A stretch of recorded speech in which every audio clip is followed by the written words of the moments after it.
Hello my dear friends and family, welcome back to my channel. So thumbnail alli ನೀವು already ನೋಡ್ದಂಗೆ ಇವತ್ತಿನ tasty and healthy recipe ಬಂದ್ಬಿಟ್ಟು ಹೆಸರು ಬೇಳೆ ಮತ್ತೆ ಮೆಂತ್ಯ ಸೊಪ್ಪನ್ನು ಬಳಸಿಕೊಂಡು ಮಾಡ್ತಕ್ಕಂತಹ ರೆಸಿಪಿ. ಹೆಚ್ಚು ಮಸಾಲೆಗಳಿಲ್ದಿರ ತುಂಬಾ ಸೀದಾ ಸಾದಾ ಬಟ್ ತುಂಬಾ ಹೆಲ್ದಿ ಮತ್ತೆ ತುಂಬಾ ಟೇಸ್ಟಿಯಾಗಿ ಮಾಡುವಂತಹ ಒಂದು ರೆಸಿಪಿ. So let's begin. ಮೊದಲಿಗೆ ನಾನು ಇಲ್ಲಿ ಪ್ಯಾನ್ ಇಟ್ಕೊಂಡು ಅದಕ್ಕೊಂದು 2 ಸ್ಪೂನ್ ಅಷ್ಟು ಎಣ್ಣೆನ ಹಾಕೊಂಡಿದ್ದೀನಿ. ಎಣ್ಣೆ ಕಾದ್ಮೇಲೆ 1 ಸ್ಪೂನ್ ಅಷ್ಟು ಸಾಸಿವೆ ಮತ್ತೆ ಒಂದು ಅರ್ಧ ಸ್ಪೂನ್ ಅಷ್ಟು ಜೀರಿಗೆನ ಹಾಕೊಳ್ತಾ ಇದ್ದೀನಿ. ಸೊ ಜೀರಿಗೆ ಹಾಕೋದ್ರಿಂದ ಡೈಜೆಷನ್ ತುಂಬ ಚೆನ್ನಾಗಾಗುತ್ತೆ, ಒಳ್ಳೆ ಘಮ ಕೊಡುತ್ತೆ.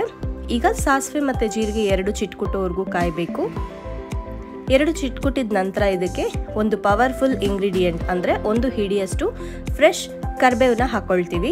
ಹೌದು, ನಮ್ಮ ಇಂಡಿಯನ್ ಕಿಚನಲ್ಲಿ ಎಲ್ಲರ ಕಿಚನಲ್ಲೂ ಸಿಗುವಂತಹ ಒಂದು ಇಂಗ್ರೀಡಿಯೆಂಟ್ ಅಂತ ಹೇಳ್ಬೋದು. ಇದನ್ನು ತುಂಬ ಕಡೆ ಕಾಣ್ತಾರೆ, ಅಂದರೆ ಎಲ್ಲ ಕಡೆ ಸಿಗುತ್ತಲ್ಲ, ಹಾಗಾಗಿ ಇದರ ಒಂದು ಪವರ್ ಗೊತ್ತಿಲ್ಲ ಜನಕ್ಕೆ. ಈ ಕರಿಬೇವು ಏನಿದೆ ಇದು ವೆಯ್ಟ್ ಲಾಸ್ಗೂ ಹೆಲ್ಪ್ ಮಾಡುತ್ತೆ, ಹಾಗೆ ಕೂದಲಿಗಂತೂ ಹೇಳಿ ಮಾಡಿಸಿರ್ತಕ್ಕಂತಹ ಒಂದು ಮೆಡಿಸಿನಲ್ ಪ್ಲಾಂಟ್ ಅಂತಲೇ ಹೇಳ್ಬೋದು.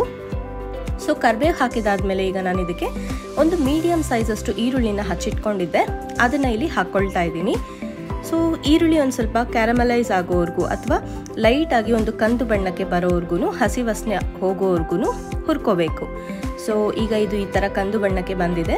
ಈಗ ಇಲ್ಲಿ ನಾನು ಇದಕ್ಕೆ ಒಂದು 3 ರಿಂದ 4 ಮೀಡಿಯಮ್ ಸೈಜ್ ಟೊಮೆಟೊನ ಹಾಕ್ಕೊಳ್ತಾ ಇದ್ದೀನಿ. ಸೊ ನಾನು ಯೂಸ್ ಮಾಡ್ತಾ ಇರೋದು ಹೈಬ್ರಿಡ್ ಟೊಮೆಟೊ.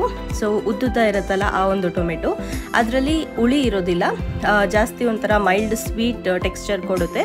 ಸೊ ಅದನ್ನು ಬಳಸೋದ್ರಿಂದ ಗ್ರೇವಿ ಎಲ್ಲ ಯಾವುದೇ ಒಂದು ರೆಸಿಪಿ ಮಾಡಿದ್ರೂ ತುಂಬ ಟೇಸ್ಟಿಯಾಗಿರುತ್ತೆ. ಈಗ ನಾನಿಲ್ಲಿ ನೀವು ನೋಡ್ತಿರ್ಬೋದು, ನಾನು ವಿಸಿಲ್ ಅಥವಾ ಗ್ಯಾಸ್ಕೆಟ್ ಇಟ್ಟಿಲ್ಲ. ನೀವು ಈ ಪ್ಲೇಸಲ್ಲಿ ಜಸ್ಟ್ ಪ್ಲೇಟ್ನ ಕೂಡ ಮುಚ್ಕೋಬೋದು. ಸೊ ಟೊಮೆಟೊ ಒಂದು ಅರ್ಧಂಬರ್ಧ ಬೇಯೋವರೆಗೂ ನಾವು ಪ್ಲೇಟ್ ಮುಚ್ಚಿ ಬೇಯಿಸ್ಕೊಂಡ್ಬಿಡೋಣ. ಸೊ ತಳ ಒತ್ತುದಿರ ಇರೋದಕ್ಕೋಸ್ಕರ ಇದನ್ನು ಸಿಮ್ ಅಥವಾ ಮೀಡಿಯಮ್ ಉರಿಯಲ್ಲಿ ಇಡಬೇಕಾಗತ್ತೆ.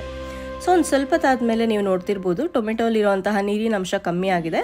ಈ ಸ್ಟೇಜಲ್ಲಿ ನಾನು ನೀಟಾಗಿ ಕಟ್ ಮಾಡಿ ತೊಳೆದಿರ್ತಕ್ಕಂತಹ ಮೆಂತ್ಯ ಸೊಪ್ಪನ್ನು ಇಲ್ಲಿ ಹಾಕ್ಕೊಳ್ತಾ ಇದ್ದೀನಿ. ಮೆಂತ್ಯ ಸೊಪ್ಪು ನಿಮ್ಗೆಲ್ರಿಗೂ ಗೊತ್ತೇ ಇರೋ ಹಾಗೆ ಹೇರ್ ಇಶ್ಯೂಸ್ಗೆ, ಸ್ಕಿನ್ ಇಶ್ಯೂಸ್ಗೆ, ಹೆಲ್ತ್ ಇಶ್ಯೂಸ್ಗೆ ಮತ್ತು ಎಸ್ಪೆಷಲಿ ಹೆಣ್ಮಕ್ಕಳ ಹೆಲ್ತ್ ಇಶ್ಯೂಸ್ಗೆ ತುಂಬ ಒಂದು ಅದ್ಭುತಗಳನ್ನ ಹೊಂದಿರತಕ್ಕಂತಹ ಒಂದು ಮೆಡಿಸಿನಲ್ ಪ್ಲಾಂಟ್, ಆರೋಗ್ಯಕ್ಕೆ ತುಂಬ ಒಳ್ಳೆಯದು. ಸೊ ಆಗಾಗ ಇದನ್ನು ನಿಮ್ಮ ಡಯಟಲ್ಲಿ ಇನ್ಕ್ಲೂಡ್ ಮಾಡಿ. ಇದು ಶುಗರ್ ಪೇಷಂಟ್ಸ್ಗೆ ಕೂಡ ತುಂಬ ಒಳ್ಳೆಯದು.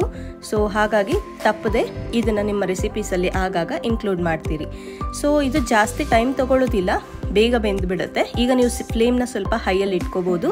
ಈಗ ನಾನು ಇದಕ್ಕೆ ಮಸಾಲೆಗಳನ್ನ ಆ್ಯಡ್ ಮಾಡ್ಕೋತಾ ಇದ್ದೀನಿ. ನಾನೊಂದು ಚಿಟಿಕೆ ಅರಿಶಿನ, ಒಂದು ಅರ್ಧ ಸ್ಪೂನ್ ಧನಿಯಾ, ರುಚಿಗೆ ತಕ್ಕಷ್ಟು ಖಾರದ ಪುಡಿ ಮತ್ತು ಒಂದು ಅರ್ಧ ಸ್ಪೂನಷ್ಟು ಸಕ್ಕರೆನ ಇಲ್ಲಿ ಸೇರಿಸ್ಕೊಂಡಿದ್ದೀನಿ. ಈಗ ಇದಕ್ಕೆ ನಾನು ಆಲ್ರೆಡಿ ಹೆಸರು ಬೇಳೆನ ಬೇಯಿಸಿಟ್ಕೊಂಡಿದ್ದೆ, ಒಂದು ಗ್ಲಾಸಷ್ಟು ಹೆಸರು ಬೇಳೆನ ನುಣ್ಣಗೆ ಬೇಯಿಸಿಟ್ಕೊಂಡಿದ್ದೆ. ಆ ಒಂದು ಹೆಸರು ಬೇಳೆನ ಕೂಡ ಇಲ್ಲಿ ಸೇರಿಸ್ಕೊಳ್ತಾ ಇದ್ದೀನಿ. ಹೆಸರು ಬೇಳೆ ಕೂಡ ಆರೋಗ್ಯಕ್ಕೆ ತುಂಬ ತಂಪು, ಬಾಡಿಗೆ ತುಂಬ ತಂಪು. ಯಾರಿಗಾದ್ರೂ ಬಾಯಿ ಹುಣ್ಣಾಗಿದ್ದರೆ ಅಥವಾ ಈ ಅಲ್ಸರ್ಸ್ ಅಂತ ಹೇಳ್ತೀವಲ್ಲ ಆ ಥರ ಆಗಿದ್ದರೆ ಅಥವಾ ಬಾಡಿಲಿ ತುಂಬ ಹೀಟ್ ಆಗಿದ್ದರೆ ನೀವು ಖಂಡಿತ ಹೆಸರು ಬೇಳೆನ ಟ್ರೈ ಮಾಡಬೇಕು. ಸೊ ಬಾಡಿನ ಅದು ತಂಪು ಮಾಡುತ್ತೆ. ಸೊ ಈಗ ಇಲ್ಲಿ ನೀವು ಎಷ್ಟು ಬೇಕೋ ಅಷ್ಟು ನೀರನ್ನು ಕೂಡ ಸೇರಿಸ್ಕೊಳ್ಬೋದು. ಹೆಸರು ಬೇಳೆಯಲ್ಲಿ ಇರ್ತಕ್ಕಂಥ ಒಂದು ಪ್ರಾಪರ್ಟಿ ಏನು ಅಂತಂದರೆ, ನೀವು ಎಷ್ಟು ನೀರು ಹಾಕಿದ್ರೂ ಫೈನಲಿ ಅದು ಟೆಕ್ಸ್ಚರ್ ಬಂದ್ಬಿಟ್ಟು ತುಂಬ ಗಟ್ಟಿ ಕೊಡುತ್ತೆ. ಹಾಗಾಗಿ ನಿಮ್ಗೆ ಎಷ್ಟು ನೀರು ಬೇಕು ಅನಿಸುತ್ತೋ ಅದನ್ನು ನೋಡಿಕೊಂಡು ಹಾಕ್ಕೊಳ್ಳಿ. ಯಾಕಂದರೆ ನಾನು ಮೊದಲೇ ಹೇಳ್ದಂಗೆ ಇದನ್ನು ಚಪಾತಿ ದೋಸೆ ಜೊತೆ ಕೂಡ ತಿನ್ಬೋದು. ಕೆಲವರು ಗಟ್ಟಿ ಇಷ್ಟಪಡ್ತೀರಾ, ಕೆಲವರು ನೀರಾಗಿ ಇಷ್ಟಪಡ್ತೀರಾ. ಸೊ ಹಾಗಾಗಿ ನೋಡಿಕೊಂಡು ಹಾಕ್ಕೊಳ್ಳಿ. ಸೊ ಕಡೆಯದಾಗಿ ನಾನಿಲ್ಲಿ ರುಚಿಗೆ ತಕ್ಕಷ್ಟು ಉಪ್ಪನ್ನು ಹಾಕ್ಕೊಂಡು, ಇದು ತುಂಬ ಗಟ್ಟಿ ಅನ್ನಿಸ್ತು, ಹಾಗಾಗಿ ನಾನೊಂದು ಸ್ವಲ್ಪ ನೀರನ್ನು ಇಲ್ಲಿ ಸೇರಿಸ್ಕೊಳ್ತಾ ಇದ್ದೀನಿ. ಇದನ್ನು ನೀವು ಹೀಗೆ ಬೇಕಾದರೂ ಒಂದು 10 ನಿಮಿಷ ಕುದಿ ಬರೋವರೆಗೂ ಬಿಡ್ಬೋದು. ನಾನು ಈ ಮೆಂತ್ಯ ಸೊಪ್ಪು ಏನಿದೆ ಅದರಲ್ಲಿರೋ ಕಹಿ ಹೋಗಬೇಕು, ಚೆನ್ನಾಗಿ ಬೇಯಬೇಕು ಅನ್ನೋ ಕಾರಣಕ್ಕೆ ಕುಕ್ಕರ್ನ ಮುಚ್ಚಿ ನಾನು 1 ವಿಸಿಲ್ನ ಇಲ್ಲ ಕೂಗಿಸ್ಕೊಳ್ತಾ ಇದ್ದೀನಿ. 1 ವಿಸಿಲ್ ನಂತರ ತೆಗೆದು ನೋಡಿದ್ರೆ ಒಳ್ಳೆ ಘಮ ಬರ್ತಿರುತ್ತೆ. ರೆಡಿಯಾಗಿದೆ ನಮ್ಮ ರುಚಿಕರವಾದಂತಹ ಸಿಂಪಲ್ ಆಗಿ ಮಾಡ್ಬೋದಾದಂತಹ ಹೆಸರು ಬೇಳೆ ಮತ್ತು ಮೆಂತ್ಯ ಸೊಪ್ಪಿನ ಕರಿ ಅಂತ ಹೇಳ್ಬೋದು, ಸಾಂಬಾರು ಅಂತ ಹೇಳ್ಬೋದು, ಕೂಟು ಅಂತ ಕೂಡ ಹೇಳ್ಬೋದು. ಸೊ ನಿಮ್ಗೇನಾದರೂ ಜಾಸ್ತಿ ಹುಳಿ ಇಷ್ಟ ಆದರೆ ಇದರಲ್ಲೇ ನೀವು ಹುಳಿನ ಕೂಡ ಆ್ಯಡ್ ಮಾಡ್ಕೊಳ್ಬೋದು. ಸೊ ಇದಾಗಿತ್ತು ನಮ್ಮ ಇವತ್ತಿನ video. Hope you like this recipe. ದಯವಿಟ್ಟು ಒಂದು ಲೈಕ್ ಮಾಡಿ. ಹಾಗೆ ಹೋಗೋಕ್ಕೆ ಮುಂಚೆ ನೀವಿನ್ನೂ ಚಾನಲ್ಗೆ ಸಬ್ಸ್ಕ್ರೈಬ್ ಮಾಡ್ಕೊಂಡಿಲ್ಲ ಅಂದರೆ please to subscribe to our channel. Thank you for watching.